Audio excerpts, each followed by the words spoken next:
Hola chicos, ¿cómo están? ¿Qué tal? Buenos días con todos ustedes. Vamos a comentar y seguir hablando acerca de la biología, que es tan importante y que en estos momentos, debido a la situación que estamos viviendo, mucho más. Partamos desde este tema que viene de bioquímica como una primera parte, ¿de acuerdo? Porque es un tema extenso y hemos tratado de ver la manera mucho más detallada, dividiéndolo en dos partes. Muy bien. Partamos de que el término bioquímica viene a ser, ¿qué cosa? Una rama importante de la biología que va a estudiar la composición, ojo ahí, composición química principalmente, la estructura que tiene esta materia y los procesos químicos que van a experimentar muchos compuestos biológicos. Estamos hablando entonces de ciertas sustancias muy pequeñas, o sea, menores de tamaño con respecto a la célula. ¿De acuerdo? La bioquímica en general se va a dividir en dos grandes grupos, es decir, esta rama de la biología estudia a la bioquímica en dos grandes grupos. Si vamos a comentar acerca de los bioelementos, van a ser uno de ellos, y acerca del otro grupo de las biomoléculas. Aquí en este gráfico estamos notando por aquí algunos elementos sueltos, por aquí unas moleculitas y por acá otras moléculas. ¿De acuerdo? Entonces, cuando veamos este tipo de gráficos, ya sabemos a qué nos estamos refiriendo con respecto a la bioquímica. Muy bien, entonces, si sabemos que la primera parte de la bioquímica es el estudio de los bioelementos, aquí van a estar. Vamos a centrarnos ahorita en estudiar los bioelementos. Estos bioelementos se llaman así porque forman parte, solamente es un grupo muy reducido de todos los elementos que pertenecen a la tabla periódica. ¿De acuerdo? O sea que todos los elementos que están en la tabla periódica no son bioelementos, solamente hay un grupo que son llamados así porque justamente están formando parte de los seres vivos, hablando de la composición. Y aquí están detallados. Estos bioelementos, que más o menos podemos ponerle 27 hasta 30 elementos nada más, van a ser divididos en ambos grupos, en elementos primarios y en elementos secundarios. Estos llevan este nombre porque justamente tratan de que está en mayor cantidad. Son primarios porque se encuentran en mayor cantidad. ¿Cuánto? El 99% de la composición viene a ser estos elementos primarios. Y este 1% que me falta vienen a ser los secundarios, pero no son poco importantes, al contrario, también ese 1% es necesario para el ser vivo. Estos primarios a la vez se van a clasificar en básicos y complementarios. Aquí encontramos que los básicos vienen a ser considerados casi el 96%. ¿Y quiénes son estos básicos? Los comúnmente llamados CHON. El CHON entonces es considerado el carbono, hidrógeno, oxígeno y nitrógeno como bioelemento básico. Los complementarios, que también son importantes, fósforo y azufre, y dentro de los secundarios este 1% está dividido en tales macroconstituyentes, estos 5 de aquí, y los microconstituyentes que tenemos a estos de acá. ¿De acuerdo? Entonces nos damos cuenta de que hay muchos elementos que están presentes en nosotros los seres vivos y que son muy importantes, así sean en poca cantidad.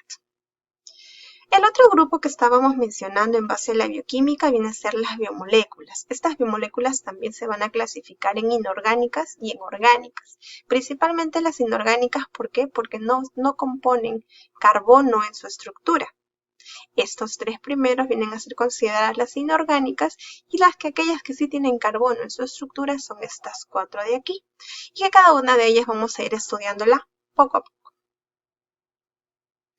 Empezamos por una biomolécula inorgánica, que es el agua, que es importante, ¿no? Esta biomolécula se le dice que es binaria. ¿Debido a qué?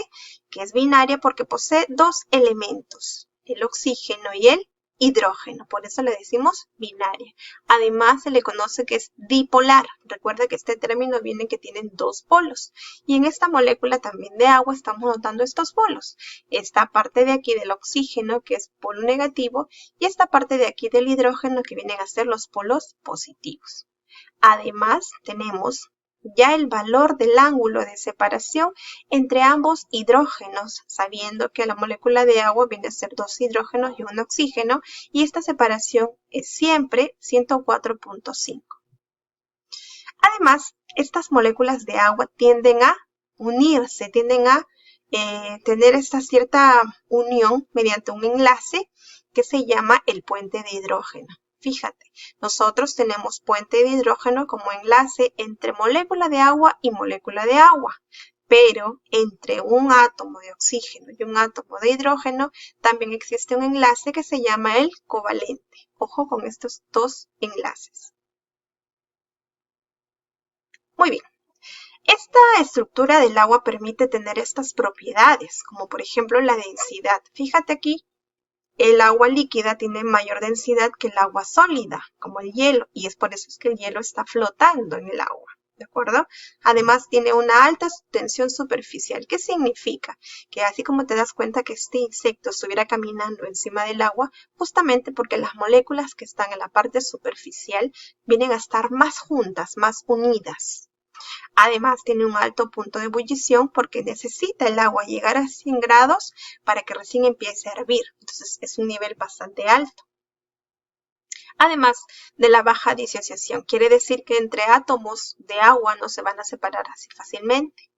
Y la gran capacidad disolvente, por supuesto. Fíjate aquí, estas son moleculitas de agua y acá se le ha agregado un granito de sal.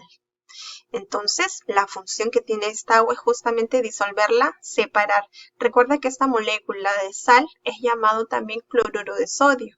Entonces, el cloruro de sodio va a ser separado y fíjate, por aquí estará el cloro y por acá estará el sodio separados. Y si lo vemos más cerca, lo vamos a encontrar de esta manera. Recuerda que el sodio es positivo. Es un átomo positivo, por lo tanto, este se va a llegar a unir por las partes negativas del agua, que viene a ser el oxígeno, mientras que el cloro, como es negativo, va a llegarse a unir con las partes positivas del agua, haciendo esto entonces que tenga una gran capacidad disolvente. Además, chicos, las funciones del agua son todas estas. Ya comentamos que son solventes universales. Fíjate la gran importancia de consumir agua. Todo nuestro cuerpo tiene más o menos el 65% que es pura agua. Entonces, realmente es una molécula importante. Además que es regulador térmico porque nos permite sudar, regular la temperatura interna, nos ayuda con el transporte de sustancias, por ejemplo, una planta para poder, cuando la riega y esta plantita va a absorber el agua que necesita, pues permite no solamente llevar agua, sino también ciertas sustancias que la planta necesita, como sales. Facilita la excreción por medio del sudor o la orina, es el soporte de reacciones químicas, es decir, todas las reacciones o los que se vayan a hacer, por ejemplo, en los laboratorios, se trabaja sobre una base de agua. Mantiene la humedad, obviamente, mientras más agua tomes, más hidratada está tu piel. Tiene función mecánica. Hay ciertas sustancias en nuestro interior que están envueltas por una membrana y que tienen este líquido. Entonces, este líquido permite justamente hacer que cuando se golpee algo no pase nada, ¿de acuerdo? Actúa como lubricantes en las articulaciones. Si te das cuenta alguna vez, entre hueso y hueso encontramos una bolsita que también va a tener cantidad de agua que justamente le permite para que los dos huesitos no se estén rozando, ¿de acuerdo? Además, muchas sustancias, aparte del agua, se regulan por una escala de pH en el cual va desde un intervalo desde 0 hasta el 14, teniendo como punto medio el pH neutro, que generalmente todas las aguas embotelladas tienen este pH neutro o cerca a esta, ¿de acuerdo? Que es lo más sano. Sin embargo, el pH ácido mientras más ácido es que se acerca al 0. Por ejemplo, por ahí podemos tener una gaseosa que se encuentra en un pH 4. Tenemos por ahí al ácido muriático que encuentra en un pH 3 o un pH 2. Mientras que podemos tomar cloruro de sodio, que es algo salino, va a ser un pH alcalino o ciertas sustancias. Por lo tanto, este potencial de hidrógeno también se encarga no solamente del agua, sino también de otras sustancias. Se evalúa, ¿no? A la vez, chicos, entonces, ya hemos comentado en general qué cosa es el agua y cuál es el pH. Otro tipo de biomolécula que estamos comentando viene a ser estas sales. Las sales vienen a ser compuestos químicos disociados en forma de iones. En eso de aniones y cationes, eso que hemos visto hace un momento con la disolución en el agua, ¿de acuerdo? Es lo mismo, el cloruro de sodio es considerado una sal y son importantes porque van a formar parte de estructuras, ¿de acuerdo? Como las conchas de caracol, como en este caso el caparazón de los crustáceos, en nosotros nuestros huesos, los dientes, además de múltiples funciones que están descritas aquí también, ¿de acuerdo? Los más conocidos vienen a ser el carbonato de calcio, el hidroxiapatita que está en los huesos y el carbonato de calcio que está presente en los picos de los animales. Hablando también de otras biomoléculas inorgánicas, tenemos a los gases. Estos gases son sustancias que no se atraen, al contrario, tienen unas fuerzas separadas entre ellas, se van a difundir más fácilmente en la atmósfera. Y los más conocidos vienen a ser el oxígeno y el dióxido de carbono. Ya sabemos que el oxígeno, sustancia importante, gas importante que nos sirve a nosotros para respirar, y el dióxido de carbono, lo que eliminamos y que en este caso la planta lo tomaría. ¿De dónde obtenemos oxígeno? De las mismas plantas. Ellas que toman el dióxido de carbono que nosotros eliminamos. Este dióxido de carbono también se llama anhídrido carbónico. Muy bien, comentamos entonces hasta este punto acerca de las biomoléculas inorgánicas, que son el agua, las sales minerales y los gases. El día de hoy vamos a comentar una de ellas que se llama los carbohidratos. Estos carbohidratos también son llamados glúcidos y son moléculas ternarias. ¿Por qué? Porque están formadas por estos tres elementos, carbono, hidrógeno y oxígeno. Además de carbohidratos, también son llamados sacáridos o hidratos de carbono. Son fuente inmediata, es decir, que nos llenan de energía de inmediato. Creo que siempre les comentaba a ustedes, chicos, cuando, por ejemplo, un futbolista está por prepararse o empezar un partido, media hora antes ellos consumen fideos porque justamente les llenan de energía por ser carbohidratos. Esta energía se almacena principalmente en los enlaces que se llaman enlaces glucosídicos, que en un momento lo vamos a ver, y que van a formar también muchas de estas estructuras. ¿Cuál es la clasificación? Esta clasificación, los glúcidos se presentan de tres tipos. Los monosacáridos, que son los más pequeñitos, los disacáridos, que viene a ser la unión de dos monosacáridos, y los polisacáridos, que vienen a ser cuando tienen muchos más monosacáridos, más de dos monosacáridos. El monosacárido puede tener de 3 a 7 carbonos, pero los más comunes vienen a ser los que tienen 5 carbonos, como las pentosas. Esta de acá es una estructura de 5 carbonos, y como la hexosa, así como esta imagen de aquí que tiene 6 carbonos. Los más conocidos vienen a ser la ribosa y la desoxirribosa, presentes una en el ARN y la otra en el ADN, y de ello depende su nombre. La hexosa, estas 4 más conocidas o las 3 principales más conocidas, por ejemplo la glucosa es la principal y que es donde la encontramos y quien la produce en las plantas, es muy abundante y sus sinónimos es dextrosa. La fructosa viene a ser la más dulce porque es un azúcar que está presente en las frutas, su sinónimo sería la lebulosa. La galactosa también viene a ser un monosacárido importante que forma parte de la leche. Disacáridos más conocidos, la maltosa, que viene a ser la unión de una glucosa más glucosa, la sacarosa, que es la unión de la glucosa más la fructosa, y la lactosa, glucosa más galactosa. Fíjate aquí, esta es una glucosa que es un monosacárido y esta es una fructosa que es otro monosacárido. Al unirse estas dos van a generar este disacárido. Recuerda además que entonces estas dos se van a unir por un enlace llamado glucosídico.